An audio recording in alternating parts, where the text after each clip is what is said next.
Assalamualaikum warahmatullahi wabarakatuh. Innal hamdalillah nahmaduhu wa nasta'inuhu wa nastaghfiruh wa na'udzu billahi min syururi anfusina wa min sayyiati a'malina. Man yahdihillahu fala mudhillalah wa may yudlil fala hadiyalah. Asyhadu an la ilaha illallah wahdahu la syarikalah wa asyhadu anna Muhammadan abduhu wa rasuluhu amma ba'du. Kaum muslimin dan muslimah, pemirsa Ria TV yang dimuliakan oleh Allah Subhanahu wa taala, senantiasa kita bersyukur kepada Allah Tabaraka wa taala atas segala karunia dan nikmat yang Dia berikan kepada kita pada hari ini, sehingga sampai pada saat ini kita masih dapat melaksanakan puasa, ibadah puasa di bulan suci yang penuh berkah ini dan menjalankan ketaatan-ketaatan yang lainnya. Salawat dan salam tak lupa kita haturkan kepada baginda kita Nabi besar Muhammad sallallahu alaihi wasallam, keluarga beliau, sahabat-sahabat beliau, serta orang-orang yang senantiasa berjuang bersama mereka sampai hari kiamat kelak. Kita sama-sama memohon kepada Allah Subhanahu wa taala agar kita senantiasa diberikan taufik dan juga inayahnya untuk bisa istiqomah dalam jalan kebenaran. Kaum muslimin dan muslimah yang dicintai oleh Allah Subhanahu wa taala, pada kesempatan kali ini kita akan simak nasihat yang sangat indah, yang sangat mendalam dari ibunda kita dan juga kaum mukminin, yaitu Aisyah radhiyallahu taala anha, yang dibawakan oleh Dr. Umar bin Abdullah bin Muhammad Al-Muqbil dalam buku beliau yang berjudul Mawa'izus Sahabah, wejangan-wejangan atau nasihat-nasihat para sahabat. Pada halaman terakhir, yaitu halaman 282, penulis membawakan nasihat yang sangat indah sekali dari Aisyah radhiyallahu taala anha, yang mana beliau menuturkan, aqilluz dzunuba fa innakum lan talqallaha bi syai'in afdala min qillatiz dzunub. Aqilluz dzunub fa innakum lan talqallaha bi syai'in afdala min qillatiz dzunub. Yang artinya, minimalisirlah dosa-dosa, sedikitkanlah dosa-dosa, karena kalian tidak akan bertemu kepada Allah Subhanahu wa taala dengan membawa sesuatu yang lebih afdol, yang lebih utama dari meminimalisir dosa.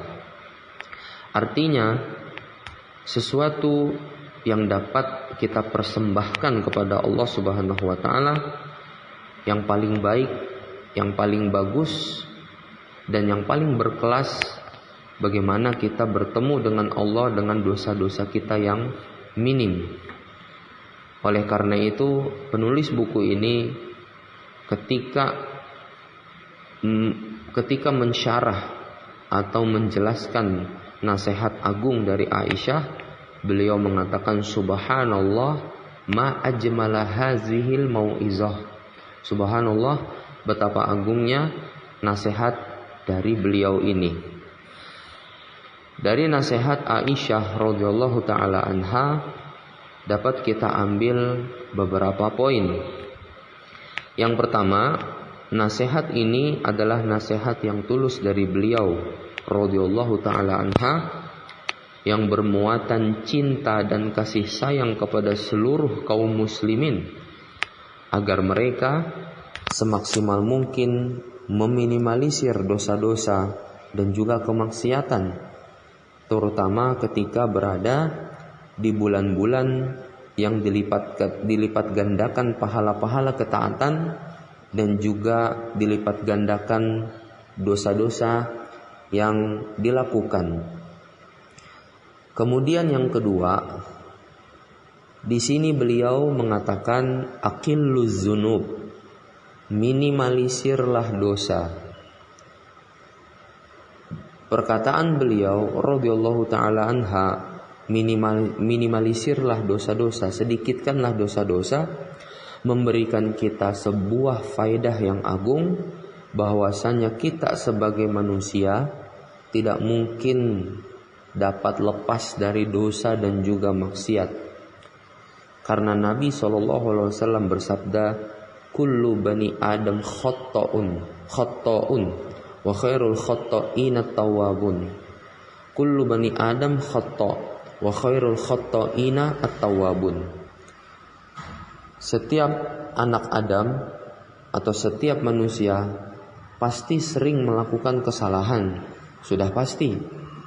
Namun orang-orang atau orang yang paling baik ketika melakukan kesalahan adalah yang paling cepat untuk bertaubat kepada Allah Subhanahu wa taala. Tidak mungkin di antara kita yang maksum, terjaga dari dosa seperti Nabi kita tercinta sallallahu alaihi wasallam. Kita semua setiap hari pasti berbuat kesalahan. Dan karena itulah kita diwajibkan bertaubat setiap hari, karena taubat menjadi kewajiban seumur hidup bagi setiap muslim dan juga muslimah. Kemudian poin yang ketiga yang bisa kita ambil dari wejangan atau nasihat indah dari Aisyah radhiyallahu taala anha, termasuk hal-hal yang paling utama kita persembahkan kepada Allah Subhanahu wa taala ketika kita bertemu dengannya di hari akhir adalah dosa-dosa yang kita minimalisirkan, kita sedikitkan di waktu kita hidup di dunia. Di beberapa kondisi kita tidak mampu untuk melakukan ketaatan atau tidak semangat dalam melakukan ketaatan, mungkin karena sakit ataupun hal-hal yang lainnya.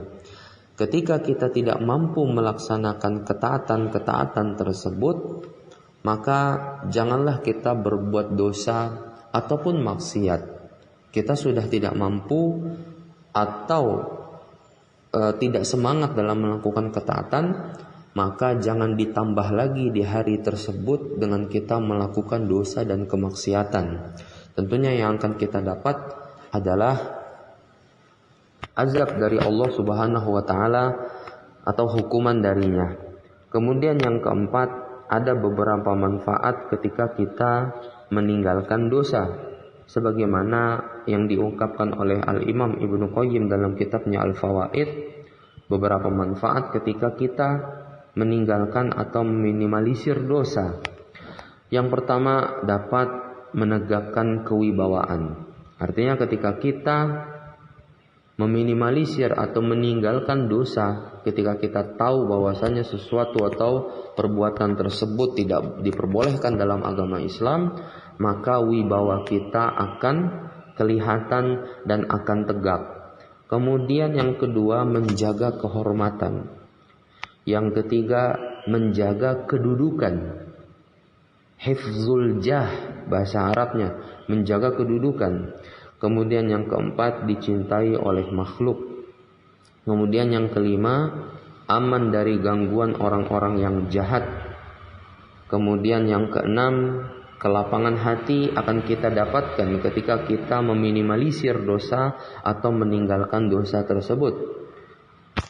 Kemudian yang ketujuh, rasa sedih dan gundah gulana pun juga minim.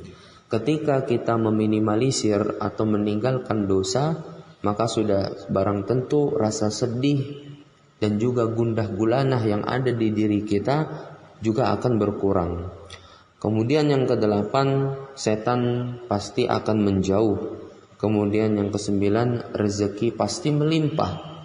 Karena ketika kita meninggalkan dan meminimalisir dosa, maka rezeki itu datang dari arah yang tidak kita sangka-sangka. Dan lain-lain dari manfaat meninggalkan atau meminimalisir dosa, sebagaimana yang diungkapkan oleh Imam Ibnu Qayyim dalam kitab beliau tersebut. Terakhir, kita berdoa kepada Allah Subhanahu wa taala agar Allah senantiasa memberikan kita rizki ketaatan kepada kita, menjauhkan kita dari hinanya berbagai macam kemaksiatan, dan menjadikan kita orang-orang yang bertakwa, pengikut Nabi SAW dan juga para sahabatnya, radhiyallahu taala anhum ajma'in.